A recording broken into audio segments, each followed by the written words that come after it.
Magandang gabi, Pilipinas. Bayan nakatakda ng formal na hilingin sa Kongreso ang pagbibigay ng emergency powers kay Pangulong Ferdinand R. Marcos Jr.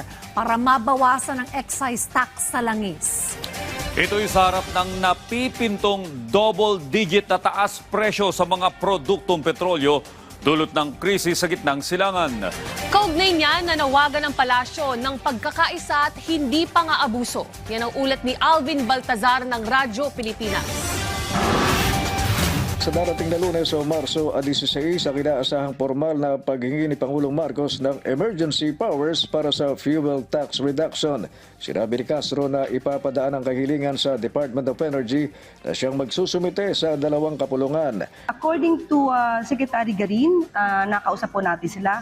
Nakikipag-ugnayan po sila at ang panawagan po ito ay gagawin po itong Lunes na po. Sa gitna na din ito ng nagpapatuloy na sigalot sa gitnang silangan na hindi maiwasang magkaroon ng epekto sa halaga ng gasolina at iba pang petroleum products. Sa ngayon ay may nagaganap na ani Castro na pakikipag-ugnayan para sa target na matapyasan ng excise tax sa mga produktong petrolyo. Nauna nang ipinahayag ni Pangulong Marcos ang kanyang intensyong humiling sa dalawang kapulungan na mabigyan siya ng kapangyarihan para ipatupad ang pagbabawas ng taripa sa mga produktong langis at ito ay kung ang presyo ng produktong petrolyo ay umabot o lumampas na sa $80 kada bariles.